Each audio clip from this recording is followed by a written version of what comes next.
back to Fear Begins, where every night reveals something darker than the last. Tonight's story will make you question the world just outside your front door. If you've ever seen or felt something in your neighborhood that didn't make sense, share it in the comments below. Let us know where you're watching from. And don't forget to send this video to someone who thinks their street is safe. Because once you hear this story, you'll never look at your neighborhood the same again. I was 32 when I moved to Sycamore Ridge, a quiet suburban cul-de-sac nestled outside Portland, Oregon. Fenced lawns, pastel siding, Halloween, flags on porches. It looked like every Midwestern movie neighborhood stitched together. Too perfect. I moved in October, a week before Halloween. The house was a 3-bedroom fixer-upper I got for a steal. No red flags on the inspection, and the previous owner had just left. No forwarding address. The realtor shrugged and said, "Old lady, no family." I liked quiet. I was recently divorced. Starting over, neighbors came out to greet me, too. Many, actually. In my first 24 hours, I met Tom and Linda, the couple next door. Early 60s, lived there for 20 years. The Peterson kids across the street, twins with identical smiles. Mrs. Kellerman 3 doors down, old, wrinkled, eyes like cloudy marble. "You're here just in time," she said with a grin. "Our favorite time of year." I asked, "Halloween?" She replied, "No, dear, the week before Halloween." That night I heard tapping on my bedroom window. It was rhythmic, like knuckles on glass. But I lived on the 2nd floor. I flicked the light on. Nothing outside. Just the branches of a leafless maple tree swaying in the wind. Still, I didn't sleep much. By midweek, every house was decorated. Skeletons, pumpkins, fog machines. But something was off. No store-bought stuff. Every decoration looked handmade, carefully crafted, too detailed. I got a flyer in my mailbox. Mandatory block carving event, Oct. 28th, 7 p.m. at the Circle. Mandatory.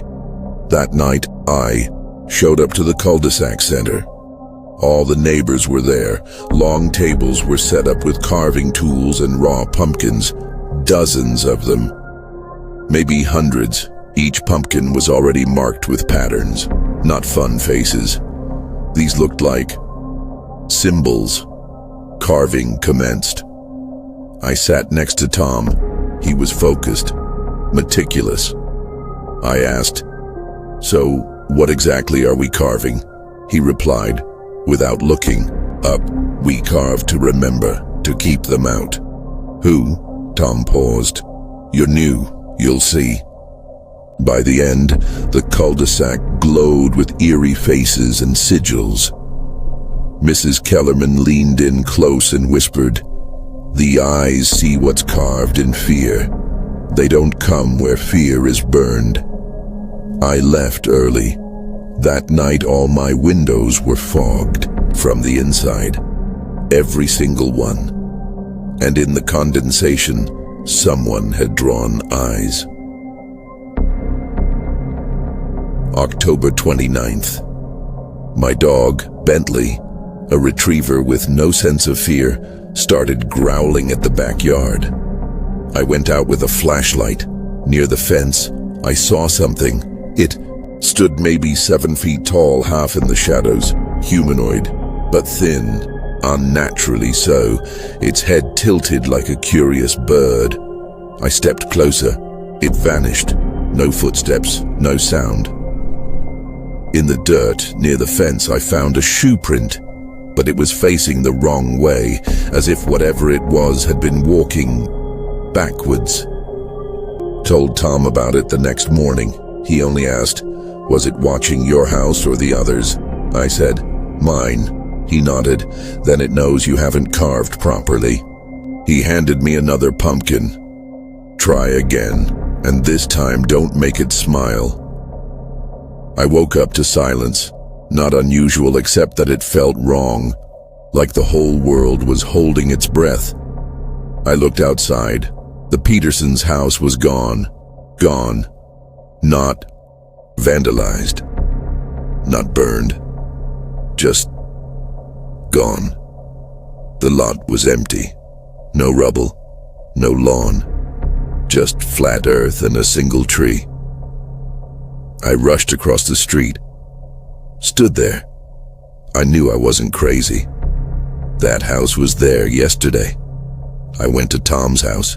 He answered the door casually. Something wrong? Tom, I hissed. The Petersons' house is missing. He looked over my shoulder. Oh, he said. It was their turn. My turn for what? He didn't answer. He only said, make sure your jack-o'-lanterns still lit tonight. All night. At 3:12 a.m., my doorbell rang. I didn't answer. It rang again. And again. Finally, I checked the peephole. No one. But when I looked out the side window, I saw them. Shadows, 6 tall figures standing in the cul-de-sac, not moving, not speaking, just waiting. They didn't knock again. They didn't come closer. They only stood in a half circle around my house. When I finally fell asleep, I dreamed I was being pulled underground by hands made of burlap and ash. They were whispering something in a language I couldn't understand. On Halloween night, the block was buzzing with kids in costumes, but the adults, they were different, nervous. Every house had a lit jack-o'-lantern. Every curtain was closed. Handed out candy until about 9:30 p.m., then locked the door and checked all the windows. I noticed something strange. The streetlights were slowly going out, one by one. From the end of the block, toward me, I called 911. The line buzzed with static. Then a voice answered. But it wasn't a dispatcher. It said, "You didn't carve. Fear. You didn't remember." Then, silence. That's when the knocking began. Not at the door. From inside the walls. I ran upstairs, opened the attic.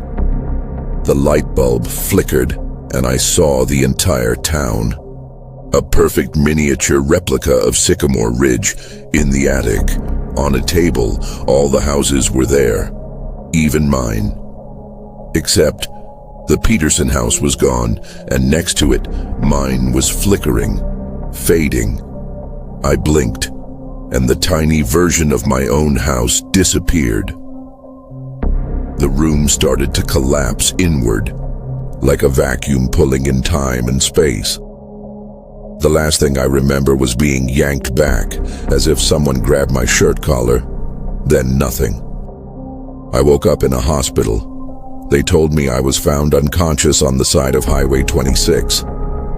But there's no Sycamore Ridge on any map, no record of a real estate transaction, no Tom, no Kellerman, no Peterson twins, and yet, in my coat pocket was a pumpkin carving tool, its blade soaked in black ash. They say fear keeps us alive. But what happens when fear feeds something else?